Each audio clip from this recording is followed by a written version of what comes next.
Hello friends, welcome to my channel school lessons. നമ്മൾ ഈ വീഡിയോയിൽ പറയുന്നത് 4ാം ക്ലാസ്സിലെ ഇന്നത്തെ പരീക്ഷയായിട്ടുള്ള പരിസര പഠനം വിഷയത്തിലെ ചോദ്യ പേപ്പറും അതിൻ്റെ ഉത്തരങ്ങളുമാണ് ഈ വീഡിയോയിൽ നമ്മൾ ഡിസ്കസ് ആക്കുന്നത്. സോ നമുക്ക് എന്തൊക്കെ ചോദ്യങ്ങളാണ് ഇന്നത്തെ പരീക്ഷയിൽ ചോദിച്ചിട്ടുള്ളതെന്ന് നോക്കാം. 5 പ്രവർത്തനങ്ങളാണ് നിങ്ങൾക്ക് ഈ പരീക്ഷയിൽ വരുന്നത്. അതിൽ 1നും 5നും എയും ബിയും ചോദ്യങ്ങളുണ്ട്. അതിലേതെങ്കിലും ഒന്നിന് മാത്രം നിങ്ങൾ ഉത്തരം എഴുതിയാൽ മതി. ഇവിടെ പ്രവർത്തനം 1-ലെ എ ചോദ്യം നോക്കാം. പ്രവർത്തനം 1 കലാകേരളവുമായി ബന്ധപ്പെട്ടിട്ടുള്ളതാണ്. ചിത്രത്തിൽ നൽകിയിരിക്കുന്ന കലാരൂപങ്ങൾ ഏതൊക്കെയാണെന്ന് കണ്ടെത്തി എഴുതുക. ഇവിടെ തുള്ളൽ എന്ന് തന്നിട്ടുണ്ട്. മറ്റു രണ്ടും നിങ്ങൾ കണ്ടെത്തി എഴുതാനാണ്. ഇവിടെ നിങ്ങൾക്ക് കഥകളി തന്നിട്ടുണ്ട്, ഒപ്പന തന്നിട്ടുണ്ട്. സോ നിങ്ങൾ അവിടെ കഥകളി, ഒപ്പന എന്നാണ് എഴുതി കൊടുക്കേണ്ടത്. ഇനി ബി ചോദ്യം, ഈ കലാരൂപങ്ങളിൽ ഏതെങ്കിലും ഒന്നിനെ കുറിച്ച് കുറിപ്പ് തയ്യാറാക്കുക. നിങ്ങൾക്ക് കഥകളിയെ കുറിച്ചോ അല്ലെങ്കിൽ തുള്ളൽ, ഒപ്പന എന്നിവയിൽ ഏതെങ്കിലും ഒന്നിനെ കുറിച്ചാണ് നിങ്ങൾ കുറിപ്പ് തയ്യാറാക്കേണ്ടത്. ഞാനിവിടെ ഒപ്പനയെ കുറിച്ചാണ് എഴുതിയത്. ഒപ്പന കേരളത്തിലെ വിശേഷിച്ചും മുസ്ലിം സമൂഹത്തിൽ നിലനിൽക്കുന്ന ജനകീയ കലാരൂപമാണ്. വിവാഹാഘോഷങ്ങളുടെ ഭാഗമായുള്ള സംഘനൃത്തമാണിത്. സാധാരണഗതിയിൽ സ്ത്രീകളാണ് ഒപ്പന അവതരിപ്പിക്കുന്നത്, എന്നാൽ പുരുഷന്മാരും ഈ നൃത്തം അവതരിപ്പിക്കാറുണ്ട്. അടുത്തത് സി ചോദ്യം, താഴെ കൊടുത്തിരിക്കുന്ന പ്രസ്താവനകൾ വായിച്ച് ശരിയായ ഉത്തരം കണ്ടെത്തി എഴുതുക. ഓപ്ഷൻ എ, സ്ത്രീകളുടെ സംഘനൃത്തമാണ് കഥകളി. ബി, ക്രിസ്തുമത ചരിത്രം വിവരിക്കുന്ന പാട്ടുകളാണ് മാർഗം കളിയിൽ ആലപിക്കുന്നത്. സി, വിവാഹാഘോഷങ്ങളിലെ സംഘനൃത്തമാണ് ഒപ്പന. ഓപ്ഷൻ ഡി, മണവാളന്റെ ഗുണഗണങ്ങൾ മണവാട്ടിക്ക് മുമ്പിൽ മംഗലക്കളിപ്പാട്ടിലൂടെ അവതരിപ്പിക്കുന്നു. ഇവിടെ ശരിയായിട്ടുള്ളത് ഓപ്ഷൻ ബിയും സിയുമാണ്. ക്രിസ്തുമത ചരിത്രം വിവരിക്കുന്ന പാട്ടുകളാണ് മാർഗം കളിയിൽ ആലപിക്കുന്നത്. വിവാഹാഘോഷങ്ങളിലെ സംഘനൃത്തമാണ് ഒപ്പന. ഇവിടെ ബിയും സിയും ശരി എന്ന് പറയുന്നത് ഏതാണ്? അവസാനത്തെ 4ാമത്തെ ഓപ്ഷനാണ് നിങ്ങൾ ഇവിടെ എഴുതി കൊടുക്കേണ്ടത്. ഇനി അടുത്തത് പ്രവർത്തനം 1-ലെ ബി ചോദ്യമാണ്. സംഗീത നൃത്ത കലാരൂപങ്ങൾ. സ്കൂൾ കലോത്സവത്തിൽ അവതരിപ്പിച്ച ചില കലാരൂപങ്ങൾ ചുവടെ നൽകുന്നു. ഇവയെ തരം തിരിച്ച് എഴുതൂ. ഇവിടെ നിങ്ങൾക്ക് ബോക്സിൽ കുറച്ച് കലാരൂപങ്ങൾ തന്നിട്ടുണ്ട്. ഒപ്പന, ലളിതഗാനം, തിരുവാതിര, നാടൻ പാട്ട്, തുള്ളൽ, ശാസ്ത്രീയ സംഗീതം, മാപ്പിളപ്പാട്ട്, മാർഗം കളി എന്നിവയാണ് തന്നിട്ടുള്ളത്. ഇവിടെ നിങ്ങൾക്ക് നൃത്ത കലാരൂപങ്ങൾ തന്നിട്ടുണ്ട്. അപ്പുറത്തെ സൈഡിൽ നിങ്ങൾ സംഗീത കലാരൂപങ്ങൾ എന്ന് ഹെഡിങ് കൊടുക്കുക. എന്നിട്ട് ഒപ്പന, തിരുവാതിര, മാർഗം കളി, തുള്ളൽ നൃത്ത കലാരൂപങ്ങളിൽ കൊടുക്കുക. മറ്റുള്ള സംഗീതങ്ങൾ, അതായത് ശാസ്ത്രീയ സംഗീതം, മാപ്പിളപ്പാട്ട്, ലളിതഗാനം, മാപ്പിളപ്പാട്ട് എന്നിവ നിങ്ങൾ സംഗീത കലാരൂപങ്ങൾ എന്നുള്ള ഹെഡിങ് അവിടെ കൊടുത്തിട്ട് അതിൻ്റെ താഴെ എഴുതി കൊടുക്കുക. ഇനി അടുത്ത ചോദ്യമാണ്, സൂചനകളിൽ നിന്നും കലാരൂപം ഏതെന്ന് തിരിച്ചറിയുക. ഇവിടെ നിങ്ങൾക്ക് 2 സൂചനകൾ തന്നിട്ടുണ്ട്. ഒന്ന്, വടക്കൻ കേരളത്തിൽ പ്രചാരത്തിലുള്ള കലാരൂപം. അടുത്തത്, പ്രധാന വാദ്യോപകരണമായി ചെണ്ട ഉപയോഗിക്കുന്നു. ഉത്തരം വരുന്നത് തെയ്യമാണ്. അടുത്ത സി ക്വസ്റ്റ്യൻ, തിരുവാതിര കളി, മാർഗം കളി എന്നിവയുടെ വേഷവിധാനം സംബന്ധിച്ച് ശരിയായ പ്രസ്താവനകൾ എഴുതുക. അതായത് അതിൻ്റെ വേഷത്തിനനുസരിച്ചാണ് നിങ്ങൾക്ക് ഇവിടെ സ്റ്റേറ്റ്മെന്റ്സ് തന്നിട്ടുള്ളത്. ഒന്നാമത്തേതാണ്, മാർഗം കളിക്ക് ചട്ടയും മുണ്ടുമാണ് വേഷം. ശരിയാണല്ലേ? പ്രസ്താവന ശരിയാണ്. തിരുവാതിര കളിക്ക് കേരളീയ വേഷമാണ് ധരിക്കുന്നത്. അതും ശരിയാണ്. സോ ഓപ്ഷൻ 1ഉം 2ഉം ശരിയാണ്. മൂന്നാമത്തത്, 2 കലാരൂപങ്ങൾക്കും കസവ് സാരിയാണ് ഉപയോഗിക്കുന്നത്. തെറ്റാണ്.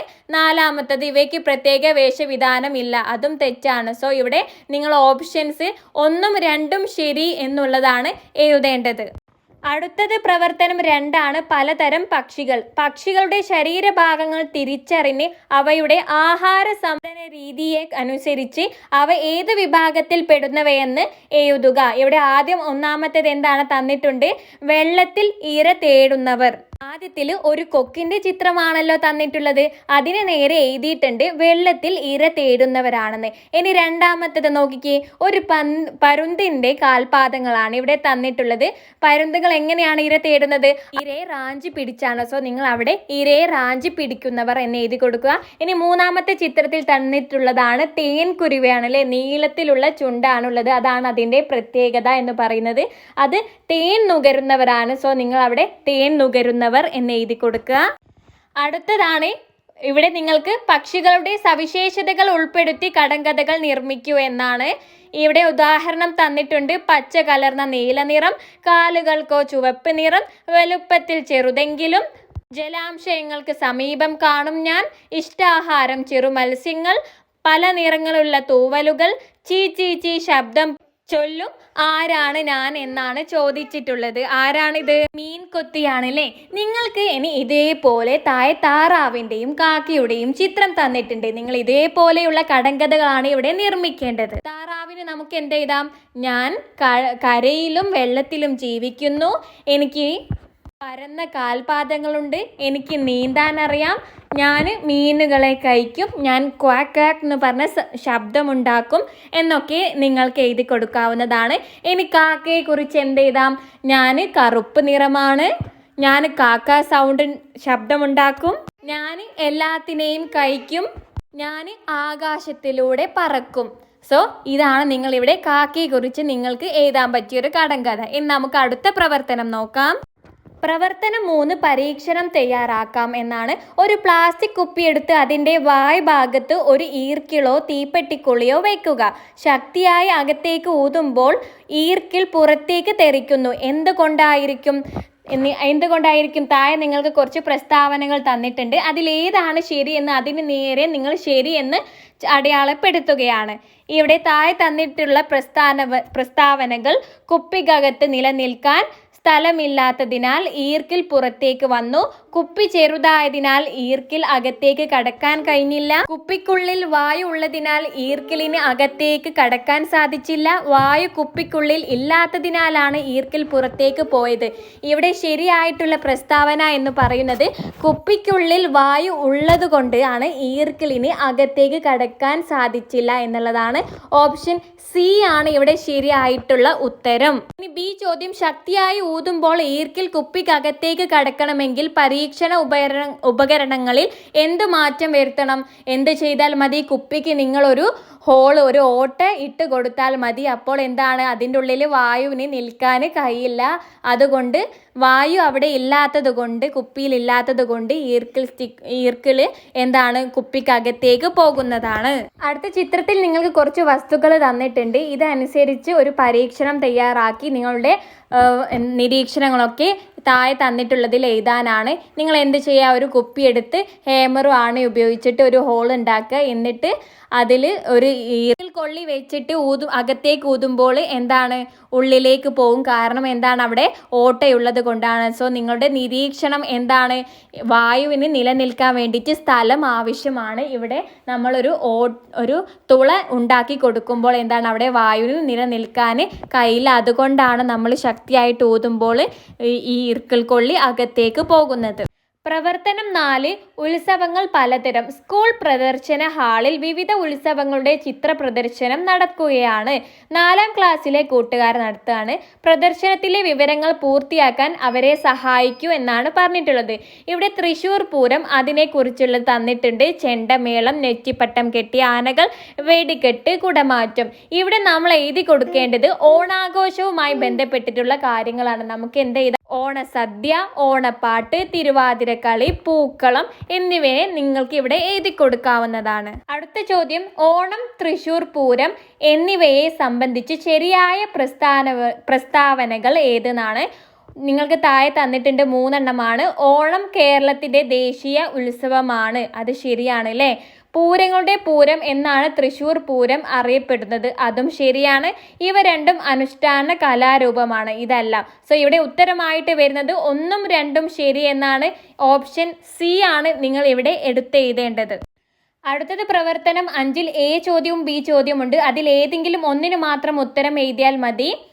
ഇവിടെ ചോദിച്ചത് ചിത്രത്തിലെ ഏത് പാത്രത്തിനായിരിക്കും ഭാരം കൂടുതൽ എന്നാണ്. ചിത്രം 2 ആണോ ചിത്രം 1 ആണോ? ശരിയായിട്ടുള്ള ഉത്തരം ചിത്രം 2 എന്നാണ്. അടുത്ത ബി ചോദ്യമാണ്. ഇവിടെ നിങ്ങൾക്ക് ഒരു ബാലൻസ്, ഒരു തുലാസിന്റെ ചിത്രവും അതിൽ ബലൂൺ 1, ബലൂൺ 2 എന്ന് തന്നിട്ടുണ്ട്. ഒന്നാമത്തെ ബലൂണിൽ വെള്ളം നിറച്ചാൽ ത്രാസിലും ബലൂണിലും വരുന്ന മാറ്റങ്ങൾ ചിത്രീകരിക്കുക. ബലൂൺ 1 വെള്ളം നിറയ്ക്കുമ്പോൾ എന്തൊക്കെ മാറ്റമാണ് ഇവിടെ വരുന്നത്? തുലാസിലും ബലൂണിലുമുള്ള മാറ്റങ്ങൾ നിങ്ങൾ ഇവിടെ വരയ്ക്കുകയാണ് വേണ്ടത്. എന്തൊക്കെ മാറ്റം വേണം? വെള്ളം നിറയ്ക്കുന്ന ബലൂൺ എന്താണ്? വലുതാവും. ബലൂണിൻ്റെ വലുപ്പത്തിലുള്ള മാറ്റം നിങ്ങൾ വരയ്ക്കണം. പിന്നെ വെള്ളം നിറച്ച സൈഡിലേക്ക്, അതായത് ബലൂൺ 1 ഭാഗത്തേക്ക് എന്താണ്? തുലാസ് കുറച്ച് ചെരിഞ്ഞ് താഴേക്ക് നിൽക്കും. ബലൂൺ 2 ഭാഗം പൊങ്ങി മേലോട്ട് കുറച്ച് ഒരല്പം പൊങ്ങി നിൽക്കും. ഇങ്ങനെയാണ് നിങ്ങളിവിടെ ചിത്രം വരച്ചു കൊടുക്കേണ്ടത്. ഇനി അടുത്തത് സി ചോദ്യമാണ്. ത്രാസിലും ബലൂണിനും മാറ്റങ്ങൾ വന്നതിൻ്റെ കാരണം എന്തായിരിക്കാം? എ പറയാണ്, ബലൂണിൽ വെള്ളം നിറയുന്നതിനാൽ എന്തൊക്കെയാണ് മാറ്റങ്ങൾ ബലൂണിൽ സംഭവിക്കുക? വെള്ളം നിറയ്ക്കുമ്പോൾ ബലൂണിൻ്റെ വലുപ്പം കൂടുന്നു. ശരിയാണ് അല്ലേ? വെള്ളം നിറയ്ക്കുമ്പോൾ ബലൂണിൻ്റെ വലുപ്പം കൂടുന്നു, അത് ശരിയാണ്. ബലൂണിൻ്റെ വലുപ്പം കുറയുന്നു, അത് തെറ്റാണ്. ബലൂണിൻ്റെ വലുപ്പത്തിൽ മാറ്റമില്ല, അതും തെറ്റാണ്. ഒന്നാമത്തെ പോയിന്റാണ് ഇവിടെ മക്കളെ ശരിയായിട്ടുള്ളത്. അടുത്തത് ബി പറയാണ്, ബലൂണിന് ഭാരം വർദ്ധിക്കുമ്പോൾ എന്താണ് സംഭവിക്കുക? വെള്ളം നിറച്ച ബലൂണിൻ്റെ വശത്തേക്ക് ത്രാസ് താഴുന്നു. ശരിയാണല്ലേ? വെള്ളം നിറച്ച ബലൂണിൻ്റെ ഭാഗത്തേക്കാണ് ത്രാസ് താഴുക ചെയ്യാണ്. സോ ഒന്നാമത്തത് ശരിയാണ്. രണ്ടാമത് പറയാണ്, വെള്ളം നിറച്ച ബലൂണിൻ്റെ വശത്തേക്ക് ത്രാസ് പൊന്തുന്നു, അത് തെറ്റാണ്. മൂന്നാമത് പറയാണ്, വെള്ളം നിറയ്ക്കാതെ ബലൂണിൻ്റെ വശത്തേക്ക് ത്രാസ് താഴുന്നു, അതും തെറ്റാണ്. ഇവിടെ ഒന്നാമത്തെ പോയിന്റാണ് ഇവിടെയും ശരിയായിട്ടുള്ളത്. ഇനി പ്രവർത്തനം 5 ബി ചോദ്യമാണ്. ആകൃതി മാറുമോ എന്നാണ്. ഇവിടെ നിങ്ങൾക്ക് 3 ആകൃതിയിലുള്ളതാണ് തന്നിട്ടുള്ളത്. ചോദ്യം ഇതാണ്, ചിത്രത്തിൽ കാണിച്ചിട്ടുള്ള കുപ്പിയിലെ പാൽ വലിയ കുപ്പിയിലേക്ക് മാറ്റുമ്പോൾ പാലിൻ്റെ ആകൃതിക്ക് എന്ത് മാറ്റമാണ് സംഭവിക്കുന്നത്? വലിയ കുപ്പിയിലേക്ക് മാറ്റുമ്പോൾ എന്താണ്? വലിയ കുപ്പിയുടെ ആകൃതിയാണ് പാലിന് സ്വീകരിക്കുക. സോ വലിയ കുപ്പിയുടെ ആകൃതി ആയിരിക്കും പാലിന് ഉണ്ടാവുക. രണ്ടാമത്തെ ചോദ്യമാണ്, ചിത്രത്തിലെ മരക്കഷ്ണം വലിയ പാത്രത്തിലേക്ക് മാറ്റുമ്പോൾ മരക്കഷ്ണത്തിന്റെ ആകൃതിക്ക് എന്ത് മാറ്റമാണ് സംഭവിക്കുന്നത്? എന്തെങ്കിലും മാറ്റം സംഭവിക്കുമോ മരക്കൊമ്പിന്? ഇല്ല. ഇവിടെ നിങ്ങൾ എഴുതി കൊടുക്കേണ്ടത് മരക്കഷ്ണത്തിന് ഒരു മാറ്റവും സംഭവിക്കുന്നില്ല എന്നാണ്. അടുത്തത് ബി ചോദ്യം, നിങ്ങൾക്കറിയാവുന്ന ഖരാവസ്ഥയിലുള്ള ഏതെങ്കിലും 4 വസ്തുക്കളുടെ പേര് എഴുതുക. നിങ്ങൾക്ക് ഇഷ്ടമുള്ള വസ്തുക്കളുടെ പേര് എഴുതാം. ഖരാവസ്ഥയിലുള്ള, അതായത് മേശ, പുസ്തകം, കസേര, കല്ല് എന്നിവയൊക്കെ നിങ്ങൾക്ക് എഴുതാൻ പറ്റിയതാണ്. അവസാനത്തേതാണ് ശരിയായത് കണ്ടെത്തി ചെയ്യൂ. കല്ലിന് സ്ഥിതി ചെയ്യാൻ സ്ഥലം ആവശ്യമില്ല എന്നാണ് പറയുന്നത്. ഇത് തെറ്റാണ് അല്ലേ? ശരിയായതാണ് നമ്മളോട് എഴുതാൻ പറഞ്ഞത്. ഇത് തെറ്റാണ്. കാരണം എന്താണ്? കല്ലിന് സ്ഥിതി ചെയ്യാൻ സ്ഥലം ആവശ്യമുണ്ട്. ഇനി ബി പറയാണ്, വീർപ്പിച്ച ബലൂണിന് ഭാരമില്ല, അതും തെറ്റാണ്. വീർപ്പിച്ച ബലൂണിന് ഭാരമുണ്ട്. ബലൂണിൽ വായു നിറയ്ക്കുമ്പോൾ എന്താണ്? അതിന് ഭാരം കൂടുന്നുണ്ട്. ഇനി സി പറയാണ്, പാലിന് ഒഴുകാനുള്ള ശേഷിയുണ്ട്. ശരിയാണ്, പാലിന് ഒഴുകാനുള്ള ശേഷിയുണ്ട്, അത് ശരിയാണ്. ഇനി ഡി പറയാണ്, ഐസ് ക്യൂബിന് നിശ്ചിത ആകൃതിയില്ല, അതും തെറ്റാണ്. ഐസ് ക്യൂബിന് നിശ്ചിത ആകൃതി ഉണ്ട്. സോ ഇവിടെ ശരിയായിട്ടുള്ള ഉത്തരം എന്ന് പറയുന്നത് ഓപ്ഷൻ സി ആണ്. ഇവിടെ നമ്മുടെ ചോദ്യ പേപ്പർ അവസാനിച്ചിട്ടുണ്ട്. നിങ്ങൾക്ക് എങ്ങനെയുണ്ടായിരുന്നു എക്സാം എന്ന് നിങ്ങൾ കമൻറ്റ് ബോക്സിൽ പറയണേ. ഓക്കെ, ഇതുവരെ നമ്മുടെ ചാനൽ സബ്സ്ക്രൈബ് ആക്കിയിട്ടില്ലെങ്കിൽ നിങ്ങൾ ഇപ്പോൾ തന്നെ സബ്സ്ക്രൈബ് ആക്കുക. ഈ വീഡിയോ ഇഷ്ടമായാൽ നിങ്ങൾ ലൈക്ക് ചെയ്യണേ. So okay, that's all. Thank you friends.